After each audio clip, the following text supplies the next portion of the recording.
Hey folks, today's episode was sponsored by Datadog. It's a cloud-scale monitoring and analytics platform. Datadog was built to bring clarity to complex dynamic applications in the cloud, on-premises, in containers, or wherever they run. With beautiful dashboards, distributed tracing, and seamless integrations with more than 200 technologies, including Azure and Docker and PagerDuty, Datadog provides deep end-to-end visibility into the health and performance of modern apps. Visualize key metrics, set alerts to identify anomalies, and collaborate with your team to troubleshoot and fix issues fast. I'd like you to try it yourself by starting a free 14-day trial today. Listeners of this podcast will also get a free Datadog t-shirt. Get started at bit.ly.com/DatadogShirt. That's bit.ly.com/DatadogShirt.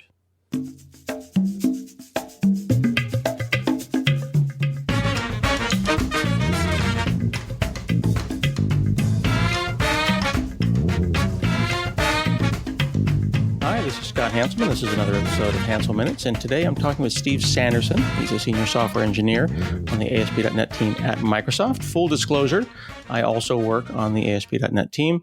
Although Steve and I don't work directly together, we have known each other for a long time, and he worked on or wrote Knockout.js, which you may have used in the early days of JavaScript. And doesn't Knockout power a lot of the Azure portal? Yeah, it does. Yeah, it's been used since the third iteration of the Azure portal, which has been around for a few years now. It's the current iteration. And yeah, I'm pretty certain it's the biggest Knockout application in the world. It's had hundreds of developers working on it, and it's still holding together. So yes, that's pretty cool. Well, that's got to feel good. And that certainly is proof that you can ship software and put it into production. So today we're going to talk about Blazor, Blazor. But what is Blazor? Blazor. It's a experimental project that we're doing within the ASP.NET team to think about what the future of .NET as a client-side web application platform could be. Because this year, the WebAssembly standard is now available in all mainstream browsers, and that creates some pretty exciting new possibilities for how you can write software and deliver it through a browser. And so we got thinking, can we put .NET on WebAssembly? And if we could, what sort of applications would people write? What would the programming model look like? Could this be really productive? What sort of tooling would we do around this? How could the whole concept of .NET application development be reborn for the browser? Obviously Silverlight existed a few years ago and was an example of .NET in the browser, but that was based on plugins.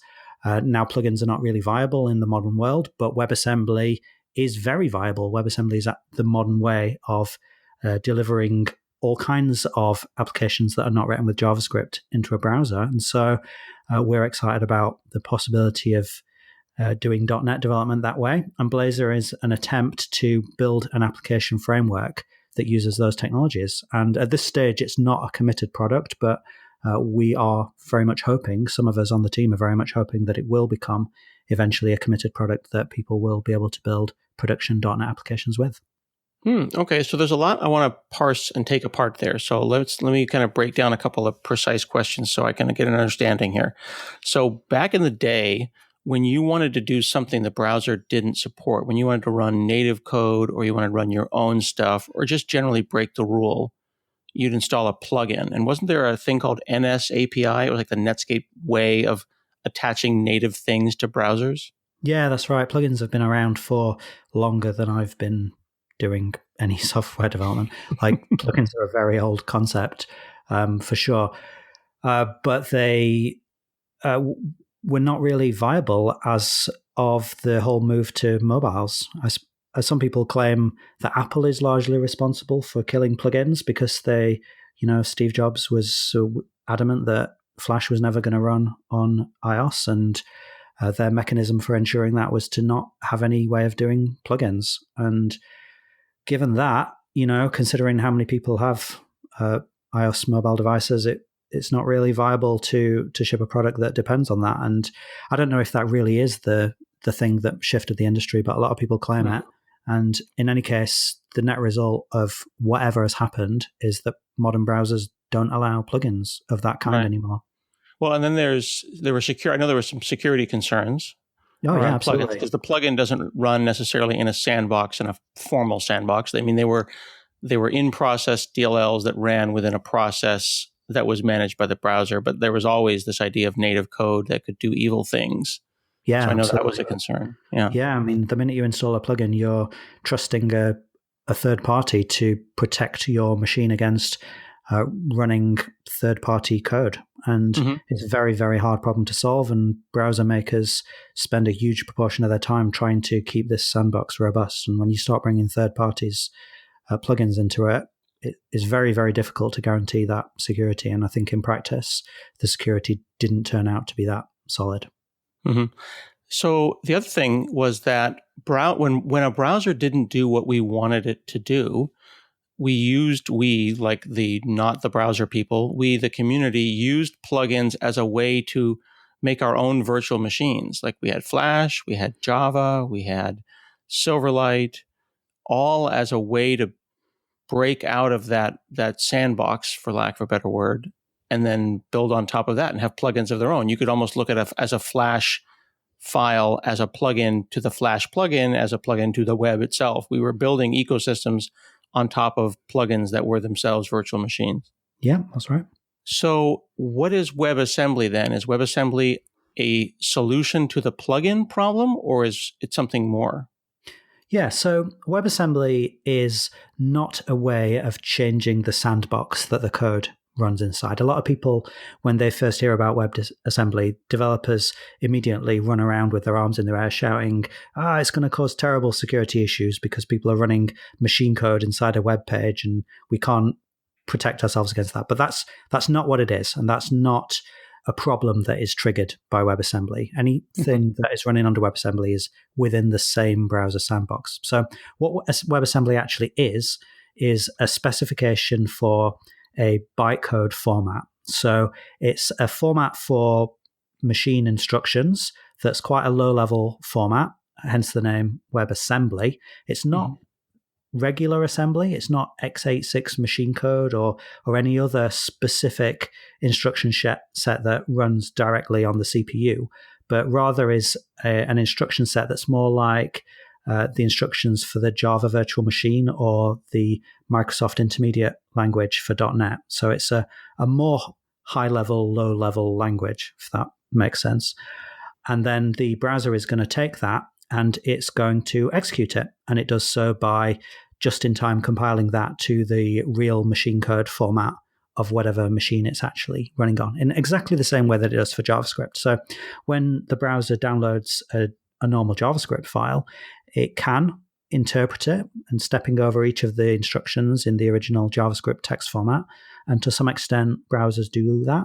But browsers also just-in-time compile parts of the JavaScript for better performance to machine code. And they do that after having run certain verification checks to make sure that the code is definitely only going to do things that are absolutely known to be safe. And then they have this process for generating machine code that is definitely known to not step outside the sandbox in any way at all. So that works well as a way of speeding up JavaScript. But I suppose a number of years back, people got this idea of, well, if we're going to compile this stuff anyway, why are we starting from JavaScript, which is a super high-level language, and it's expressed in this very inefficient, human-readable text format? What if we had a more low-level bytecode format that expressed just a smaller set of instructions, and we expressed it in an efficient binary format, and then we use the same rules to JIT compile to sandbox-compliant code? Could we then compile to that bytecode format from other languages? For example, could we take some C code and compile that to the WebAssembly bytecode format, and then the browser in turn receives that and executes it at much, much faster than you would normally be able to execute a high-level language, because it's starting with this low-level bytecode format, which JIT compiles to machine code, and then that can hopefully execute very fast while still being within the same security sandbox that JavaScript runs in. Is WebAssembly like assembly in that it's moving things around registers and doing low-level things on a virtual CPU? Yeah, basically, yeah. So, and if anyone's seen MSIL, the assembly format for .NET, it's extremely similar to that. It's also a stack-based virtual machine. So if you read the code, which you hopefully never need to do, but if for whatever reason you do end up reading some WebAssembly compiled code, you'll see that most of what it's doing is pushing stuff into a stack and popping stuff off a stack, and then doing instructions that operate on the top items from a stack. So to add two numbers together, it's going to have one instruction that pushes the first number onto a stack, the second number that pushes the second number onto the stack, and then it will call the add instruction, which adds together the top two numbers on the stack and adds the result onto the stack. And then you'd have another instruction that gets it off the stack and so on. So that's just what it keeps doing all the time. And from that basic primitive, you can build up normal logic that you implement in higher level languages. Okay, so we don't have to worry about the sandbox, and we know that the browser's JavaScript kind of universe has been hardened because JavaScript has taken such a front seat in the last few years that everyone is focusing on it. So we're building on top of a thing that's already well thought of and already well managed. But how many layers, like how many, you know how they say it's turtles all the way down? Yeah. You're saying we're going to take C# and compile it in IL and put that into a DLL and then run that on a virtual machine, which runs in a browser, which is its own Like, do we worry about layers, or do we revel in the idea that we don't have to think about the underlying computer anymore? Yeah, well, I guess there's pros and cons. When you have more abstraction, that often creates a higher level program environment that can make developers more productive. But at the same time, you have to balance that against the need for runtime performance. And so WebAssembly is an attempt to create the right level of abstraction where you can compile from an arbitrarily high level language to some instruction set that itself can be executed very efficiently. So yes, there's quite a lot of levels involved, but by the time you get to WebAssembly bytecode, you're only one JIT compile step away from native machine code. And the idea is that the specific WebAssembly instructions that exist can be modeled very efficiently on the kind of CPUs that exist today. So generally, people claim that WebAssembly code is more or less equivalent to native performance. So if you have some C code that you compile to regular machine code and execute it directly, or you compile it to WebAssembly and run it under a browser, then the performance is going to be more or less comparable, not exactly equal. Maybe there's going to be a factor of 2 difference or something like that. But when we're talking about a single constant factor like that, that's probably not going to change the kind of software that you write. If it was orders of magnitude difference, then that would be a big deal. But a smallish factor like that, you can still write the same kind of code. So when we take an even higher level thing like .NET and compile it, there's 2 different ways that we could execute that .NET code. The most obvious way that people usually assume that we're doing is that we take the .NET code and we convert it into WebAssembly, and that's the end. And that would probably produce the most efficient runtime performance that we could get. But that's not what we're doing right now in Blazor. In Blazor, we are running the .NET code on an interpreter, which is itself implemented in WebAssembly. And the reason we're doing that is because it produces a very, very nice development experience, because it means that you write your C# code and you can compile it to normal .NET assemblies using your normal .NET build process, which is very fast. Even a moderate-sized application can be built in like 1 second, more or less. And then every time you make that change, you do your 1 second build, you refresh in the browser, and you carry on, and you get a very nice fluid development experience. But eventually, when you want to go into production, it might be worth going through a bigger build process where you actually compile all the way to WebAssembly code. And that's a thing that we haven't implemented yet in Blazor, but we do have an actual plan for doing that, and that's underway. So that should produce better performance at the cost of spending more time building your application. Mm-hmm. Let me back up a couple of steps just to make sure that I understood something and that the audience understood it as well.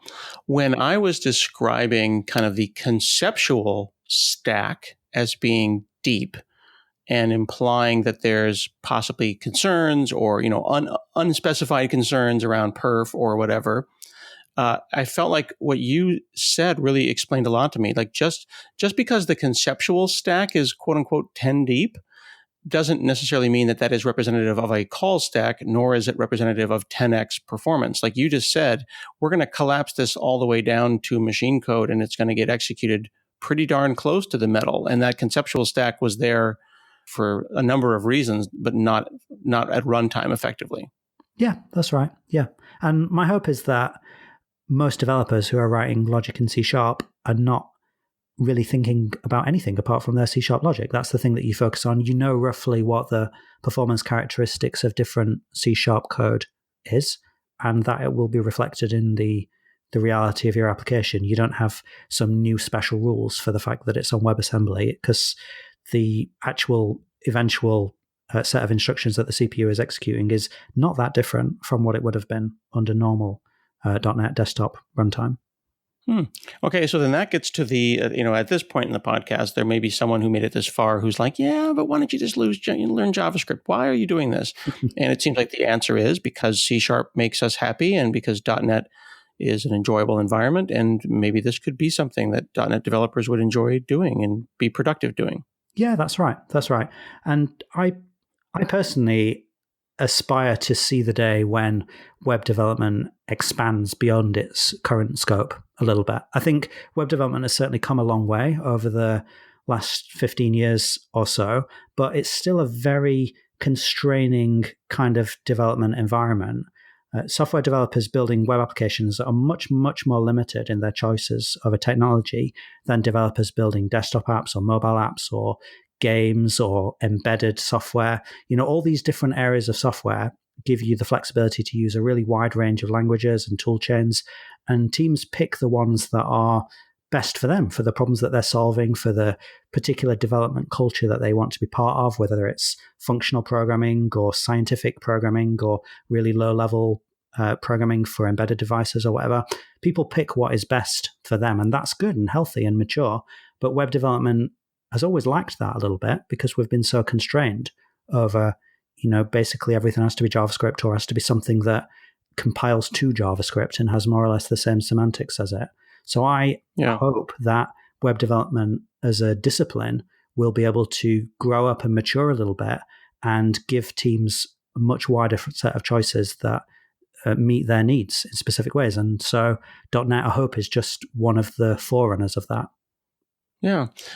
We hear a lot about browser monoculture, and we're getting into language monoculture. With WebAssembly, we could have Go and Rust and C# all running in the same, application, and then interoperating, with JavaScript as that service bus. Yeah, that's right. Yeah. And I know some people will hear that and they'll think, oh my goodness, I'm now supposed to learn 10 new languages. This is going to be a nightmare. And I can somewhat sympathize with that perspective. But if you think about what developers building mobile apps or, scientific apps or machine learning apps that run across cloud services, they don't really complain that there are too many languages. That's not really a thing that software developers do. Normally they find things that work well for them and become good at it and establish their career within a particular technology area. And I hope that would be the case for web development as well, and not that it just becomes this nightmarish mishmash of 20 different languages that you're meant to know. And I don't see any reason why it would be. Web development can become like other aspects of software development. Hey friends, this is Scott. Listening to podcasts is a great way to keep up to date on technology since we're always learning as software people. And you can also find a job by listening to a podcast if you check out our new sponsor, Hired.com. That's hired.com/HanselMinutes. On Hired.com, software engineers can get interview requests from companies that want to hire you. Each offer will have the salary and the equity up front. You can view those interview requests and accept, reject, change the offer before even talking to a company. It's a great way to find out what's out there and maybe make a move. They're working with over 6,000 companies, from startups to large companies, from 14 major tech hubs throughout North America and Europe. What's great about this is it's totally free for software engineers. And if you get a job through Hire.com, they'll ordinarily give you a $300 thank you bonus. But if you use our special link, they'll double that bonus. So you will actually get paid $600 when you accept that job. Now, if you're not looking for a job, but you know someone who is, refer them to hired.com/HanselMinutes, and they'll give you elite bonus, a $1,337 bonus when they accept a job. So check them out at hired.com/HanselMinutes. Now, recently in the last few years, .NET went from being a thing that runs on Windows to being a thing that runs everywhere. And it seems like there are multiple instances of .NET. Yeah. Where the .NET framework is a.NET and the core CLR is a.NET. And then Mono is around there as well. And some people in the past may have felt like Mono wasn't a thing that was going to be around for a long time, but they've been quietly and very strongly improving Mono. It's a very competent runtime. It's not a toy. It's not buggy. It's really solid. Yeah, that's right. Yeah. There was a time when people thought Mono was this sort of semi-capable way of running ASP.NET on a Linux server, and that was kind of the only application that anyone had in mind. And then they tried it and they found that things were complicated, and they would say, oh, just don't do it. And so some developers have ended up getting stuck in this idea that that's all that Mono is. But in fact, like you say, Mono has really expanded to become a very competent runtime that runs on the widest range of devices of any of the .NET runtimes. And in particular, Mono is the runtime for the Unity game engine, which runs some of the most demanding, high-performance, low-level, and generally complex logic there is. And it has to run on a wide range of devices. The performance is super critical, and Mono has been very successful in that for Unity, particularly on iOS and Android. And speaking of mobile apps, Unity is also the Microsoft-supported runtime for general native apps, even not games. So Xamarin, which is part of Microsoft, uses Mono as its runtime for delivering native mobile applications. And yeah, like you say, it's very robust these days. It's very complete in its support for the .NET API surface, and generally it's part of Microsoft. It's solid and it's going well. Yeah. The way I've been describing it, and you can correct me if I'm wrong, is that core CLR runs on a half dozen Linuxes and Mac and Windows, and it's really focused on that server-side workload, that microservice. But Mono is just very portable C code. It compiles anywhere. I've seen versions of Mono compiled for the Nintendo Wii, or it is the most portable of the .NETs. Yeah, that's absolutely right. Yeah. So as such, did you then compile it into WebAssembly? And is that what's coming down? I'm running Mono as a .NET in my browser compiled into WebAssembly. Yeah, that's right. Yeah. So Mono is the runtime that's behind Blazor applications. And the reason why we are going with Mono is that it is, like you say, the most portable of the .NET runtimes and the one that was most ready to be compiled to WebAssembly. Now, I didn't do that myself, and no one on the Blazor team did it. But this is something that the Mono group has committed to delivering. They've decided that Mono is going to ship on WebAssembly, and that's a general decision that they've made about making their runtime available independently of Blazor or any specific application stack. And they've got lots of reasons for wanting to do that. But one of them is related to gaming. Again, like I just mentioned, Mono being the Unity runtime.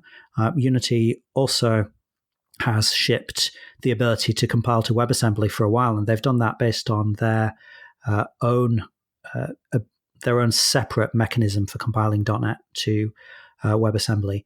But Mono, since that is going to officially support WebAssembly, is going to provide a different way of doing that is significantly simpler. And then there's potentially lots of other reasons why Mono wants to target running in the browser for applications in general. So yeah, that definitely makes sense for why we would choose Mono as the runtime for that. The other most likely option, I suppose, would be Core RT, which is a different .NET runtime that is designed for for running on low resource embedded devices. And maybe one day Blazor might run on Core RT as well, but it's not particularly close right now. because Core RT is as much less complete developed WebAssembly support. Mm-hmm. What if I have a browser that doesn't support WebAssembly, but it does support JavaScript? Will it be possible to run Blazor and .NET on that? Yeah, it is. Yeah. So one of the very nice features about how WebAssembly was designed, and probably reflects the decade of experience that we've finally got in designing new web specifications, is that WebAssembly is designed to be easily able to fall back on regular JavaScript. So WebAssembly is a bytecode format, like I've said, and if your browser doesn't know how to support it directly, it's possible to polyfill it. So you can have a relatively small bit of JavaScript that knows how to execute WebAssembly. So it's acting like an interpreter over the WebAssembly. But there's an even more direct way of running WebAssembly, which is the way that the WebAssembly compilation toolchain itself works. So most of the time when people create WebAssembly binary files at the moment, they do so using a compiler called Emscripten, and that is part of the Clang toolchain. Now, Clang is a very widely used system for representing applications such that they can be compiled to different target architectures. So you could take some code that's written in C++ or Rust or Swift and compile it to a Clang intermediate representation, which is a virtual machine bytecode format called LLVM. And once you've got the LLVM bytecode, you can compile that out for lots of different target architectures like x86 or ARM or Mach-O or all kinds of other things like that. And the Emscripten toolchain, which what that actually does is it takes input in this LLVM intermediate representation and writes that out as WebAssembly. So that's really a hidden internal part of the compilation process. But one cool thing that it can do is, as well as producing WebAssembly binaries, it can produce JavaScript files, .js files that just run in any browser without needing any special WebAssembly support. So it's just a different compilation target format. A lot of people have said JavaScript is the assembly language of the web, and I think, Scott, you were one of the first people who popularized that thing. And that is literally the case for Emscripten, acting as JavaScript being a target output format for LLVM bytecode. And so in the case of Blazor specifically, we have got two versions of the Mono runtime that are embedded into your application. We've got a WebAssembly version of it, and we've got an Asm.js version. Asm.js is the plain JavaScript representation of the WebAssembly output. And so what we do when your application is starting up, we just do the classic thing of feature detection. We detect whether the browser currently that's running supports WebAssembly. If it does, we'll load the Mono WebAssembly runtime. And if it doesn't, we'll load the Mono Asm.js runtime. And then your application just carries on and works, and everything is the same. The only thing that's really different is performance. And there's a fairly substantial performance gap, probably at least about 5 times performance difference between the WebAssembly and the JavaScript versions of the runtime. But, your application still works, even if the browser doesn't support WebAssembly. Mm-hmm. The .NET standard is an agreement, a list of APIs that are a way for you to say, oh, my runtime, my .NET is .NET standard compliant and can run all of these kinds of things. But underneath, when you write .NET code, we p-invoke, we platform invoke into native stuff. So I can just arbitrarily call a function on a DLL and make my computer beep. Yep. If I wrote some C# code to load up, Win32 whatever .dll and call beep, and then upload that into Blazor, what's going to happen? Well, it's not going to work, that's for sure. I'm not certain I can guess precisely what the error message is going to be. It would probably be something like file not found, which just seems a bit surprising. But I think something like what would happen is that the .NET runtime would say, oh, you've got a p-invoke to a particular DLL, and then it's going to go out to the file system and try and find that DLL. But because it's running within the browser's sandbox, what it's going to see is not really the files that are on disk, but a sort of virtual file system that Emscripten creates at runtime, and it will look for your DLL there, and it's obviously not going to be there. And so it's going to fail at that point. I see. So if I write portable code, if I write code that doesn't have a lot of native bindings, that isn't Linux specific, that isn't Windows specific, like business logic code or Yeah. calculations and stuff like that, it's going to work great.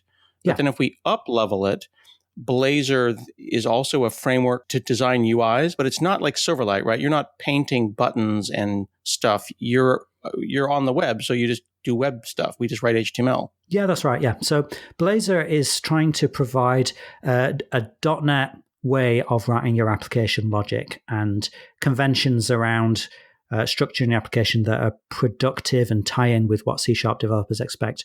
But Blazor is not trying to replace the actual UI presentation layer within the browser. So Blazor applications still use HTML and CSS. And maybe 5 years ago, or 10 years ago at least, that might have been a dubious choice. But I think over recent years, CSS has become pretty effective at representing typical application UIs. Things like Flexbox and CSS Grid and all that kind of stuff has largely eliminated the sense that CSS lacks suitability. And now CSS is generally a very productive way of representing application UIs, and HTML obviously going with that. So we didn't feel there was any need to try and replace HTML and CSS. And certainly when we talk to developers, although there's a passionate minority who do want us to get rid of CSS, certainly the majority feel pretty happy with it and are just excited about using .NET to replace the logic that they would otherwise have written in JavaScript. How opinionated is Blazor? Is it opinionated to the point where you would just use Blazor by itself, or would you use Blazor with React or with Angular or with Knockout? You definitely shouldn't have to use a different JavaScript UI library like Angular, React, or Knockout.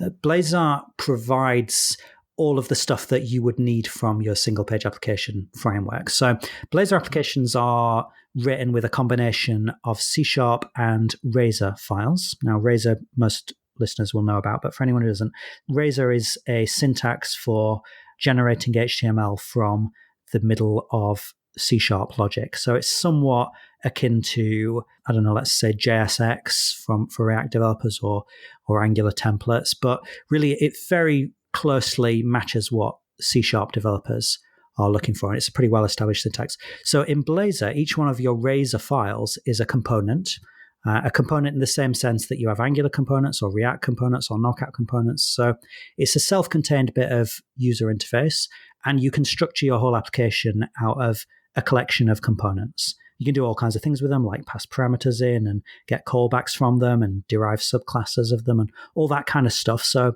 components are a very flexible pattern for building an application. And our intention is that Blazor provides all of the infrastructure that you're going to need. So as well as components, related infrastructure like routing and validation and just all those kind of details. So hopefully you don't need to deal with the mismatch of trying to write, say, a React application, but in C#, because there'd be all kinds of reasons why that would be messy and difficult, and it would be difficult to represent all of the kind of semantics that React expects within C#.